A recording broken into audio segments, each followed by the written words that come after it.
Hi, my name is Joe Jackson. And between the years 1990 and 2000, I did hundreds of interviews with musicians for the Irish Times in a slot that was originally called the Joe Jackson Interview. When Paddy Woodworth, the newspaper's arts editor, launched its now legendary Sound and Vision double-page spread. The name above the title idea was his. And I once said to Paddy, "Why me, Lord?" I was joking, though editors do like to be addressed that way. Paddy explained that he chose me primarily because we both believed that the arts should be central to political debate rather than relegated to the sidelines, and that as such, popular music, as an outgrowth of popular culture, could and should be explored from a socio-political perspective. And we agreed that space should not be given to musicians whose primary aim was to sell, say, a gig or a CD, though that is too often the norm in newspapers and magazines. They had to have a good and maybe even illuminating story to tell. Either way, that slot, which if only because it was a 3/4 page spread in the Irish Times, became much sought after, and it could help sell out a gig, or so Tony Bennett once told me, and that to me was the added bonus, especially as someone who became an interviewer to meet my music heroes. I now had access to virtually any musician I wanted to interview, including longtime heroes such as Bennett, Ray Charles, and Joni Mitchell. And even if all I got was a phone interview, something I usually rejected because it didn't lend itself to in-depth discussion, I was happy to say, "You bet." What follows is one of my Irish Times interviews. Enjoy. And for you? Well, I think that'd be far more so for him. I mean, just the extremes that he had to battle with were Right, far more right. so. But how do they manifest themselves in, like, when you have on the back of one of your albums the image, I think, if I'm wrong, the Madonna and the whore? I mean, those tensions you seem to explore too, Well, in terms of sexuality I think or whatever. in my own self and in my own life, I can see very clearly very destructive forces in operation, and I also have, I want to be a good husband, and I want to be a good father and a good son, and I want to be a decent human being. But I find very destructive, both to people around me and to myself, forces at work, and I honestly feel in conflict about that. It seems a very simple thing to say here in an interview like that. I know. But to simplify it, that's a very real thing in my life, and The tension between those opposing forces. and I find that to be a good person is so much more difficult, and it requires so much more practice and concentration, actually. And to be a bad person, or to be a destructive person, is so Right. much easier. Right. But isn't there a tendency in kind of Judeo-Christian mythology or teachings not to give outlet to the darker side of your nature, the bad side, the evil side? That's fucked up a lot of people, particularly Catholics in Ireland. Yeah, well, that we should I can reconcile imagine. both forces and say, okay, I can be a bastard, I can abuse my wife, I can something, but this is part of the human condition. Yeah. Do you Well, say it's- you have to accept both of those tenets? You do, but Which doesn't mean you can go kill somebody just because it's giving self-expression to your dark side, yeah, I mean, it's basically a matter of keeping them both, keeping Some some kind of control balance. and some balance, and to admit to that, to take up that view, is quite a dangerous sort of thing sometimes, I think. But don't you even now want to go into it? You've recorded and written some songs from the view of a killer, and I mean on the album you have songs from a child abuser, I mean you're exploring those areas of being, vicariously or whatever.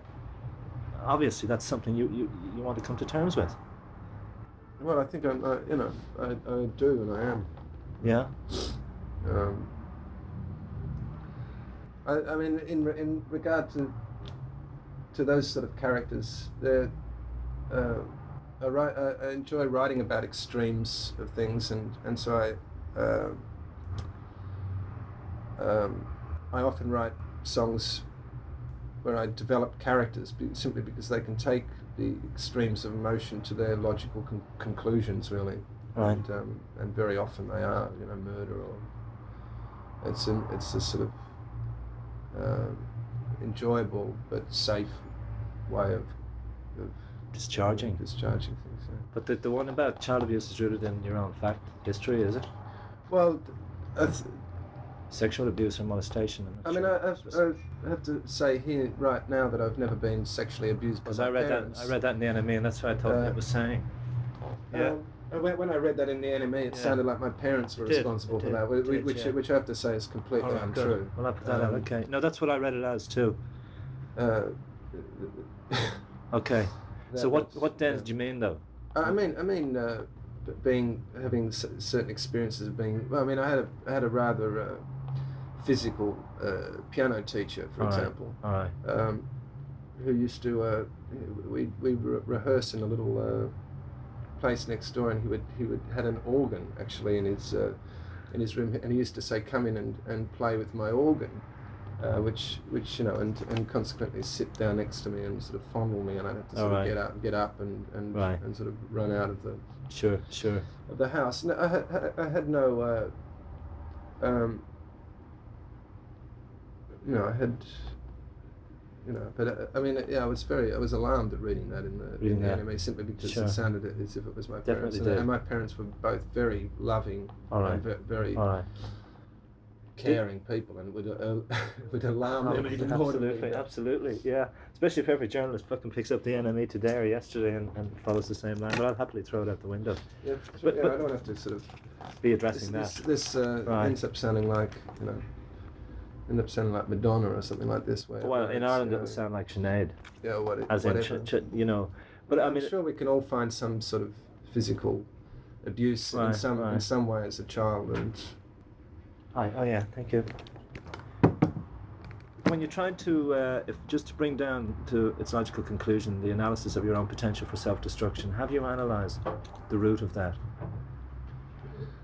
Well, I mean, come close to it, I do tend these days to.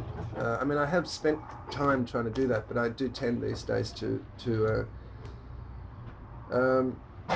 think less about cause and effect, and accept myself as I am. You still operate as the same person. You just don't have to go through so much sort of grief about it. Right. If you can get rid of the guilt about certain things, it's half the problem solved. And in terms of creating the music, I mean, it's still coming from exploration of those tensions, both sides, in love. Well, like the new album. Still. I mean, there is this complaint that I kind of continually go on about the negative or the darker side of things. This word I know. Detest, but okay. It's simply the other side. My only answer to that really is that when I do feel frustrated, and when I feel angry, and when I feel deceived and unhappy with certain situations, I have a tendency to write about them. When I'm feeling good about things, feeling positive and feeling joyful, the last thing in my mind is to sit down and write. And so consequently, I think what I write is a byproduct of the way that I feel. And maybe that's why there are so many dark songs, but I don't. But they give a distorted, if taken to be the reality, they really give a distorted reality of the wider view of your life. Because people could ask questions like, you seem to be, well, whoever can be content in a relationship, you're married and you have a child, and you're living a style of life. But listening to your album, one gets not an echo of, well, various echoes of that, but that's not the immediate sense one would get from the songs. I disagree. I think that there's particularly in the last record, a lot of... The last record? The last record, I Let Love In, or whatever it's called, is very much a direct reflection of domestic home life. And I mean, not every song. Jack isn't, obviously, and Red Right Hand isn't. But a lot of the major songs on that record are very much concerned with domestic Right, but not home domestic life. bliss. This is all I'm saying. They are a reflection, obviously, of domestic home life. But I mean, there's still a lot of anger, and your lover is your demon, and your torturer and tormentor simply too. because you have a wife and a family doesn't necessarily mean that everything is blissful. Right. I don't have to break that to you. I don't know if Thank you you have very a wife much. and a family. I don't know. But you know, No. I mean, the you know, it's simply because you have a let's say a safe living in a safe unit of a you know, a family doesn't necessarily mean that there aren't powerful emotions going on. Right. You know, or that you you know, and a lot of that record is directly about that, about domestic life. Right. And you know. But the lover, But I have to say, your lover and companion, that my lover and companion, we have a good relationship, and a lot of the time we get on very well. But there's another side to the coin as well, as there are to most relationships, I would imagine, and that's. But not everybody articulates the idea that your lover is your demon and your tormentor as well as the person you love. You know what I mean? Yeah. You know. So that's what I'm saying. Like, it is an exploration of love, but it's love in its double-sided, broadest sense. Yeah, yeah. That's what I'm trying to point out. I find it strange that actually I have to justify this. Yeah. Because I would have thought that was that everyone knew that. You know, I thought everyone.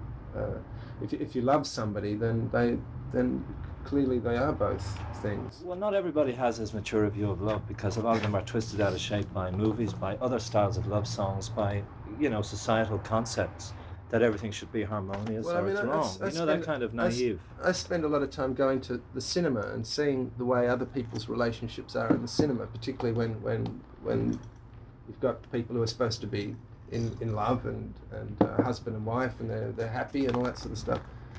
And I often think, shit, my life isn't actually like this. And I'm often led to believe maybe my relationship is a dysfunctional one or something, but it certainly isn't like this.